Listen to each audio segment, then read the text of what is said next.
Hi friends, ഇതൊരു മിക്സിയാണ്. ഇതിപ്പോൾ ഇവിടെ റിപ്പയറിങ്ങിന് വന്നപ്പോൾ ഇതിൻ്റെ കസ്റ്റമർ എന്നോട് പറഞ്ഞ രീതി, ഇതിൻ്റെ കംപ്ലൈൻറ്റ് പറഞ്ഞ രീതിയാണ് എന്നെ ഈ ഒരു വീഡിയോ ചെയ്യാൻ തന്നെ പ്രേരിപ്പിച്ചത്.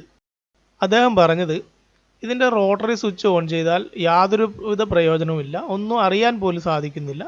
ഞാനതൊന്ന് കാണിച്ചു തരാം. ജസ്റ്റ് റോട്ടറി സ്വിച്ച് ഞാനിവിടെ അത് ഓൺ ചെയ്യുകയാണ്. ഇങ്ങനെ ഓൺ ചെയ്ത് കഴിഞ്ഞാൽ ഇത് വർക്കാവില്ല. ഇതാണ് അദ്ദേഹം എന്നോടും പറഞ്ഞിട്ടുള്ള കാര്യം. എന്നാൽ ഇതൊന്ന് തിരിച്ചു പിടിച്ച് ഇങ്ങനെ കുലുക്കിയാൽ, ഇതുപോലെ ഒന്ന് ഇടയ്ക്ക് കുലുക്കി കൊടുക്കുകയാണെങ്കിൽ അത് കറങ്ങുന്നു എന്ന് പറഞ്ഞു. കാണിച്ചുതരാം. ഇപ്പോൾ നിങ്ങൾക്ക് കാണുന്നുണ്ടാവും, ഇപ്പോൾ ഇത് കറങ്ങുന്നുണ്ട്, വർക്ക് ചെയ്യുന്നുണ്ട്. എന്നാൽ അത് നമ്മൾ ഇതിൽ ഉപയോഗിക്കാൻ സാധിക്കുന്നില്ല. അതാണ് അതിൻ്റെ പ്രശ്നം. അപ്പോൾ ഇതുപോലെ തിരിച്ച് ഈ കുലുക്കിക്കൊണ്ടിരുന്ന് കറക്കിയിട്ട് കാര്യമില്ലല്ലോ. അപ്പോൾ ഇങ്ങനൊരു മിക്സി കിട്ടിയാൽ നമുക്ക് എങ്ങനെ പരിഹരിക്കാം എന്നുള്ളതാണ് ഇന്നത്തെ ഒരു വീഡിയോ. നമുക്ക് നേരെ വീഡിയോയിലോട്ട് കിടക്കാം.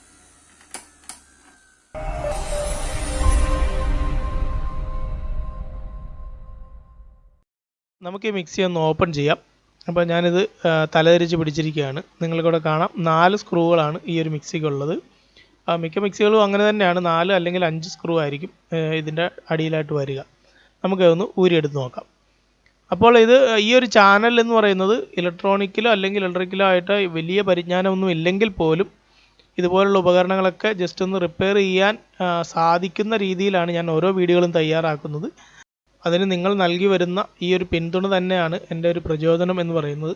അപ്പോൾ ഞാൻ ഈ ഒരു വയറുകൾ ഊരി മാറ്റുകയാണ്. ഇത് ഓവർലോഡ് സ്വിച്ചിലേക്ക് കണക്ട് ചെയ്തിരുന്ന വയറുകളാണ്. ഞാനത് ഇപ്പോൾ ഊരി മാറ്റിയിട്ടുണ്ട്. ഇനി നമുക്കിതിൻ്റെ കാർബൺ ബ്രഷുകളൊന്ന് നോക്കാം. കാർബൺ ബ്രഷ് ഊരിയെടുക്കുന്നത് ഈ മിക്ക മിക്സികൾക്കും ഒരുമാതിരിപ്പെട്ട എല്ലാ മിക്സികൾക്കും ഇതുപോലെ തന്നെയാണ്. ഒരു ലോക്കാണ്, അത് മടക്കി വെച്ചിട്ടുണ്ടാവും. അത് നമ്മൾ നിവർത്തി കഴിഞ്ഞാൽ ഊരിയെടുക്കാം. ഇതാണ് ഇതിൻ്റെ ഈ ഒരു കാർബൺ ബ്രഷിൻ്റെ ഒരവസ്ഥ എന്ന് പറയുന്നത്. നിങ്ങൾക്ക് നോക്കിയാൽ കാണാം, ഈ ഒരു സ്പ്രിങ്, ആ സ്പ്രിങ്ങിൻ്റെ ടെമ്പറൊക്കെ പോയി. അത് കണ്ടോ, ഈ ഒരു സ്പ്രിങ് പ്രോപ്പറായിട്ട് ഇരുന്നെങ്കിൽ മാത്രമേ നമ്മുടെ ഈ ഒരു കാർബൺ ബ്രഷ് കൃത്യമായിട്ട് നമ്മുടെ ആർമേച്ചറിൽ പ്രസ് ആയത് ഇരിക്കുകയുള്ളൂ. ആർമേച്ചറുമായിട്ട് കോണ്ടാക്റ്റ് ഇല്ലാതെ വന്നതിനാലാണ് നമ്മൾ ജസ്റ്റ് ഒന്ന് കുലുക്കിയ സമയത്ത് ഒരു കോണ്ടാക്റ്റ് കിട്ടുകയും മിക്സി ഒന്ന് വർക്ക് ചെയ്യുകയും ചെയ്തത്. ഇതായിരുന്നു എൻ്റെ ഒരു കംപ്ലൈൻറ്റ് എന്ന് പറയുന്നത്. നമുക്ക് രണ്ടാമത്തെ കാർബൺ കൂടി ഒന്ന് ഊരി മാറ്റാം. എങ്ങനെയുണ്ടെന്ന് നോക്കാം, ഇതിൻ്റെ അവസ്ഥ എങ്ങനെയാണെന്ന് നോക്കാം. അത് വലിയ പ്രശ്നമില്ല, എന്നാൽ കാർബൺ കുറവാണ്. 2 ബ്രഷിൻ്റെയും കാർബൺ കുറവാണ് രണ്ടും. അപ്പോൾ ഞാനത് ഊരിയെടുത്തിട്ടുണ്ട്. അപ്പോൾ നമുക്ക് ഇനി ഒരു ആർമേച്ചർ ഒന്ന് ക്ലീൻ ചെയ്ത് കൊടുക്കാം. ഇങ്ങനെ ചെയ്യുന്നത് വളരെ നല്ലതായിരിക്കും. കാരണം നമ്മൾ ഈ ഒരു കാർബൺ എപ്പോഴും ഈ ഒരു ആർമേച്ചറിൽ പ്രസ് ചെയ്ത് കറങ്ങിക്കൊണ്ടിരിക്കുമ്പോൾ അതിൽ പൊടി, കാർബൺ ഡസ്റ്റുകൾ ഒരുപാടുണ്ടാവും. അപ്പോൾ ആ ഒരു പൊടി തുടച്ച് ഒന്ന് കളഞ്ഞ് പിടിപ്പിക്കുകയാണെങ്കിൽ നമ്മുടെ മിക്സിക്ക് കുറച്ചുകൂടിയൊക്കെ ലൈഫ് കിട്ടും. കുറച്ചുകൂടി നാൾ ഇതുപോലെ പ്രശ്നങ്ങളൊന്നുമില്ലാതെ ഓടിക്കൊണ്ടിരിക്കും. അപ്പോൾ ഇതുപോലെ ഇതിൻ്റെ ഇടയിൽ ഇതുപോലെ ഒരു തുണി ഇട്ടുകൊണ്ട് നമുക്കൊന്ന് ക്ലീൻ ചെയ്തെടുക്കാം. ഞാനൊരല്പം തിന്നർ ഉപയോഗിക്കുന്നുണ്ട്. തിന്നർ ഉപയോഗിച്ച് ക്ലീൻ ചെയ്യുകയാണെങ്കിൽ അത് വളരെ നീറ്റായിട്ട് തന്നെ, ആ പൊടിയുടെ അംശമെല്ലാം വളരെ നീറ്റായിട്ട് തന്നെ നമുക്കിത് ക്ലീൻ ചെയ്തെടുക്കാൻ സാധിക്കും. ഇപ്പോൾ നിങ്ങൾക്ക് കാണാം, ഈ ഒരു വൈറ്റ് തുണിയായിരുന്നു, അതിൻ്റെ ഒരു അവസ്ഥ നിങ്ങൾ കണ്ടു കാണും. ഇനി നമ്മുടെ ഈ ഒരു കോണ്ടാക്റ്റ് വരുന്ന ഈ പിന്നുകളെല്ലാം, ഈ കണക്ടറുകളെല്ലാം ഒന്ന് ഒരു പേപ്പർ ഇട്ട് ഒന്ന് ഉരച്ചെടുക്കുകയാണ്. കാരണം അതിൽ കാർബൺ ഡസ്റ്റും അതുപോലെ ക്ലാവുകളൊക്കെ ഉണ്ടാവും. നല്ലൊരു കോണ്ടാക്റ്റ് ലഭിക്കുന്നതിന് വേണ്ടി നമ്മളിങ്ങനെ ചെയ്തെടുത്താൽ വളരെ നല്ലതായിരിക്കും. അത് കുറച്ച് നമുക്കൊരു ലൈഫ് കിട്ടും. അല്ലെങ്കിൽ ഇടയ്ക്കിടയ്ക്ക് ഇതുപോലുള്ള കംപ്ലൈൻറ്റുകൾ വന്നുകൊണ്ടേയിരിക്കും. അപ്പം നമുക്കിതൊന്ന് ചെയ്തെടുക്കാം. അതുപോലെ 2 സൈഡും ചെയ്തെടുത്തതിന് ശേഷം ഞാനിവിടെ ഇത് കാണാം, നിങ്ങൾക്കിവിടെ നോക്കിയാൽ കാണാം, ഇത് കാർബൺ ബ്രഷുകളാണ്. മിക്സികളുടെയും അതുപോലുള്ള നമുക്കിതുപോലുള്ള വാങ്ങാൻ കഴിയും. 20 രൂപ 25 രൂപയൊക്കെയാണ് ഇതിന് വിലയുള്ളൂ. അപ്പോൾ ഞാനൊരു കാർബൺ ബ്രഷ് വാങ്ങിയിട്ടുണ്ട്. നിങ്ങളിതുപോലുള്ള ബ്രഷുകൾ വാങ്ങുമ്പോൾ സാമ്പിൾ കൊണ്ടുപോയി തന്നെ വാങ്ങുക. പലതരം ബ്രഷുകളുണ്ട്, കാർബൺ ബ്രഷ് വരുന്നുണ്ട്. അപ്പോൾ അതിൽ നിന്ന് നമ്മുടെ മിക്സിക്ക് അനുയോജ്യമായത് തന്നെ വാങ്ങാൻ ശ്രമിക്കണം. അല്ലെങ്കിൽ പിന്നെ നമ്മൾ കൊണ്ടുവന്ന് വലിപ്പം കൂടുതലാണെങ്കിൽ നമുക്ക് ഉരച്ചിട്ടിടാം, കുറവാണെങ്കിൽ നമുക്കൊന്നും ചെയ്യാൻ കഴിയില്ല. അപ്പോൾ ഒരു കാർബൺ ബ്രഷ് ഇടുക എന്ന് പറഞ്ഞാൽ അതിൻ്റെ ഹോൾഡറിലേക്ക് ഇതുപോലെ ഇട്ട് കൊടുത്തതിന് ശേഷം ആ ഒരു സ്പ്രിങ് അമർത്തി പിടിക്കുക. ഇങ്ങനെ അമർത്തി പിടിച്ചുകൊണ്ട് നമ്മുടെ ഈ ഒരു വയറിൻ്റെ അറ്റത്ത് ഒരു പിച്ചളയുടെ ഒരു തകിടാണ് ഇതിന് കോണ്ടാക്റ്റ് വരുന്നത്. അത് കൃത്യമായിട്ട് ആ ഒരു ഹോളിലൂടെ കയറ്റിയെടുത്ത് ഒരു സൈഡ് മടക്കി വെച്ചാൽ മതിയാവും. ഇത്രയും ചെയ്ത് കഴിഞ്ഞാൽ ഒരു കാർബൺ ബ്രഷ് നമ്മൾ ഫിക്സ് ചെയ്ത് കഴിഞ്ഞു. ഇങ്ങനെയാണ് ഒരു ബ്രഷ് മാറ്റുക എന്ന് പറയുന്നത്. അപ്പോൾ രണ്ടാമത്തെ സൈഡ് കൂടി നമുക്ക് മാറ്റാം. 2 മാറുമ്പം 2ഉം പുതിയത് തന്നെ ഇടുക. ഒരെണ്ണം പഴയത്, ഒരെണ്ണം പുതിയത് ഇട്ട് കഴിഞ്ഞാൽ ആ പഴയത് ആദ്യം തീരുകയും വീണ്ടും അഴിക്കേണ്ടതായിട്ട് വരികയും ചെയ്യും. അതുകൊണ്ട് നമ്മളൊരു ബ്രഷ് മാറ്റുക എന്ന് പറഞ്ഞാൽ അത് 2 ബ്രഷും ഒരുമിച്ച് മാറുക. അതാണ് അതിൻ്റെ ഒരു ശരിയായിട്ടുള്ളൊരു രീതി എന്ന് പറയുന്നത്. അപ്പോൾ ഞാൻ രണ്ടാമത്തെ സൈഡും ഇതുപോലെ ബ്രഷ് മാറ്റുകയാണ്. അതുപോലെ തന്നെ നമ്മളൊരു വയർ കണക്ട് ചെയ്തു ഒരു ഹോളിൽ കൂടെ എടുത്ത് ഈ രണ്ടാമത്തെ മറുവശം വരുമ്പോൾ അത് മടക്കി വെക്കുന്നു. ഇനി നമുക്ക് നമ്മുടെ ഓവർലോഡ് സ്വിച്ച് ഒന്ന് നോക്കാം. ഈ ഒരു ഓവർലോഡ് സ്വിച്ച് ഈ ഒരു കവറിൽ പിടിപ്പിച്ചിട്ടുണ്ട്, നിങ്ങൾക്ക് നോക്കിയാൽ കാണാം. അപ്പോൾ ഈ ഒരു ഇത് നമ്മുടെ മിക്സി വർക്ക് ചെയ്തുകൊണ്ടിരിക്കുമ്പോൾ ഇത് ഓവർലോഡ് ആകുമ്പോൾ, ലോഡ് കൂടുതലാകുമ്പോൾ ഇത് ഉള്ളിലേക്ക് ഇങ്ങനെ അമങ്ങി, നിങ്ങൾ പലരും ശ്രദ്ധിച്ചിട്ടുണ്ടാവും, ഇങ്ങനെ അമങ്ങിയിരിക്കും. എന്നാൽ നമ്മൾ ഒരു പ്രസ്സിങ് ഒന്ന് ഞെക്കി കഴിയുമ്പോൾ അത് തിരിച്ചിങ്ങോട്ട് റിട്ടേൺ വരണം. എന്നാൽ ഈ ഒരു സ്വിച്ചിൻ്റെ ഒരു അവസ്ഥ നോക്കിയാൽ അത് അമക്കി വെച്ചാൽ, അത് ഞെക്കി വെച്ചാൽ പിന്നെ അത് റിട്ടേൺ വരുന്നില്ല. അത് റിട്ടേൺ വന്നെങ്കിൽ മാത്രമേ ആ മിക്സി വീണ്ടും ഓടുകയുള്ളൂ. അപ്പോൾ നമുക്ക് ഈ ഒരു സ്വിച്ച് പോയതാണ്, ഈ ഒരു ഓവർലോഡ് സ്വിച്ചും കൂടി പോയതാണെന്ന് മനസ്സിലാക്കാം.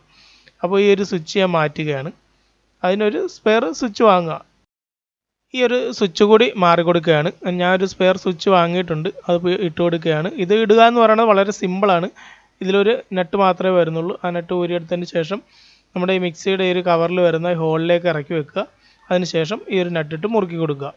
ഇത് മുറുക്കുമ്പോൾ ഓവർ ടൈറ്റ് ഒന്നും ചെയ്യേണ്ട കാര്യമില്ല. ജസ്റ്റ് ഒന്ന് ഒരു പ്ലെയറോ അല്ലെങ്കിൽ ഇതിന് അനുയോജ്യമായിട്ടുള്ള ഒരു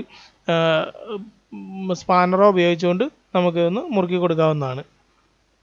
അപ്പോൾ ഇപ്പോൾ ആ ഒരു സ്വിച്ച് ഇപ്പോഴത്തെ നിങ്ങൾ നോക്കിയാൽ കാണാം, കറക്റ്റായിട്ട് അത് പ്രസ് ചെയ്താൽ റിട്ടേൺ വരുന്നുണ്ട്. അപ്പോൾ ഈ ഒരു സ്വിച്ച് പ്രോപ്പർ വർക്കിംഗ് ആണെന്ന് നമുക്ക് മനസ്സിലാക്കാം.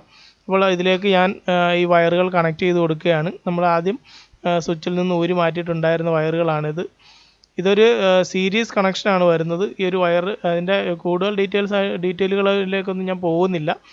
അപ്പോൾ ഈ ഒരു വയർ ഇതിലേക്ക് കണക്ട് ചെയ്യുകയാണ്. നമ്മൾ കോയിലുമായിട്ട് ഇതൊരു സീരീസ് കണക്ഷനാണ്. സ്വിച്ചിലൂടെ കയറി ഇറങ്ങി കോയിലിലേക്ക് പോകുന്ന ഒരു കണക്ഷനാണ് ഇതിൻ്റെ ഓവർലോഡ് സ്വിച്ചിന് വരുന്നത്.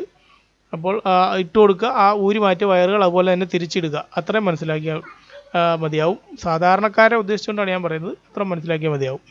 അതിനുശേഷം ഈ സ്ക്രൂ എല്ലാം നമുക്കത് മുറുക്കി കൊടുക്കാം. നമ്മൾ ആദ്യം ഊരിയതുപോലെ തന്നെ തിരിച്ച് എല്ലാം മുറുക്കിയെടുക്കുകയാണ്. കൃത്യമായിട്ട് എല്ലാ സ്ക്രൂകളും മുറുക്കുക. അതിനുശേഷം മാത്രം നമ്മളിത് ഓൺ ചെയ്ത് നോക്കിയാൽ മതിയാകും. അല്ലാതെ നമ്മൾ ഷോക്ക് ഏൽക്കാനൊക്കെ സാധ്യതയുണ്ട്. ഇത് ഓപ്പൺ ചെയ്ത് വെച്ചുകൊണ്ട് ഇത് കറങ്ങുന്ന സമയത്ത് തെറിച്ച് നമ്മൾ കയ്യിലൊക്കെ വീഴും, അല്ലെങ്കിൽ കയ്യിലൊക്കെ ടച്ച് ആകുന്നതിനും ഷോക്ക് അടിക്കുന്നതിനൊക്കെ സാധ്യതയുണ്ട്. അതുകൊണ്ട് കൃത്യമായിട്ട് ആ കവറെല്ലാം അടച്ചതിന് ശേഷം മാത്രം നമുക്ക് ടെസ്റ്റ് ചെയ്താൽ മതിയാവും. ഞാനിപ്പോൾ അത് കൃത്യമായിട്ട് കവറുകളെല്ലാം മുറുക്കിയിട്ടുണ്ട്. ഇനി ഞാനിതൊന്ന് പവറിൽ കണക്ട് ചെയ്യുകയാണ്. എന്നിട്ട് നമുക്കിതൊന്ന് വർക്ക് ചെയ്ത് നോക്കാം. ഇപ്പോൾ ഞാൻ റോട്ടറി സ്വിച്ച് ഓൺ ചെയ്യുകയാണ്. നിങ്ങൾക്കിവിടെ കാണാം, റോട്ടറി സ്വിച്ച് ഓൺ ചെയ്യുമ്പോൾ തന്നെ ഇത് കൃത്യമായി തന്നെ മിക്സി വർക്ക് ചെയ്യുന്നുണ്ട്. ആദ്യത്തെ പോലെ കുലുക്കൻ്റെയോ അല്ലെങ്കിൽ എടുത്തെറിയേണ്ടോ ഒന്നും ഒരു ആവശ്യമില്ല. നല്ല നീറ്റായിട്ട് തന്നെ മിക്സി വർക്ക് ചെയ്യുന്നുണ്ട്. അപ്പോൾ ഇതുപോലുള്ള മിക്സികളൊക്കെ നമ്മുടെ വീടുകളിലും കാണും. ഇത് റിപ്പയറിങ്ങിന് കൊടുക്കുന്നതിന് മുമ്പ് നമുക്ക് സ്വന്തമായിട്ട് ചെയ്യാൻ സാധിക്കുമെങ്കിൽ ചെയ്യുക. റിപ്പയറിങ്ങിന് കൊടുക്കരുത് എന്നല്ല ഞാൻ പറഞ്ഞത്, റിപ്പയറിങ്ങുകാർക്ക് ജീവിക്കണമല്ലോ. അപ്പോൾ കൊടുക്കരുതെന്നല്ല ഞാൻ പറഞ്ഞത്. ഇതുപോലുള്ള ചില പൊടിക്കൈകളൊക്കെ അറിയാമെങ്കിൽ നമുക്കും സ്വന്തമായിട്ട് ചെയ്യാമെന്നാണ് പറയുന്നത്. ഇതുപോലെ കാർബൺ ബ്രഷ് കംപ്ലൈൻ്റ് ആയിട്ടുള്ള മറ്റൊരു മിക്സിയാണ് ഈ കാണുന്നത്. ഇതുപോലുള്ള മിക്സികളൊക്കെ നിങ്ങളുടെ കൈവശം ഉണ്ടെങ്കിൽ ഒന്ന് റിപ്പയർ ചെയ്യാൻ ശ്രമിക്കുക. മിക്സി റിപ്പയർ ചെയ്യുന്നതിൻ്റെ വീഡിയോ ഇതിനു മുമ്പ് ഞാൻ ചെയ്തിട്ടുണ്ട്. നിങ്ങൾക്ക് ആവശ്യമെങ്കിൽ അവയും കാണാവുന്നതാണ്. അപ്പോൾ ഈ ഒരു വീഡിയോ നിങ്ങൾക്ക് ഉപകാരപ്രദമായിരുന്നു എന്ന് വിശ്വസിക്കുന്നു. നിങ്ങൾക്ക് ഇഷ്ടപ്പെട്ടാൽ ലൈക്ക് ചെയ്യുക, ഷെയർ ചെയ്യുക, അതുപോലെ നിങ്ങളുടെ അഭിപ്രായങ്ങൾ അറിയിക്കുക. അടുത്തൊരു വീഡിയോയിൽ നമുക്ക് വീണ്ടും കാണാം.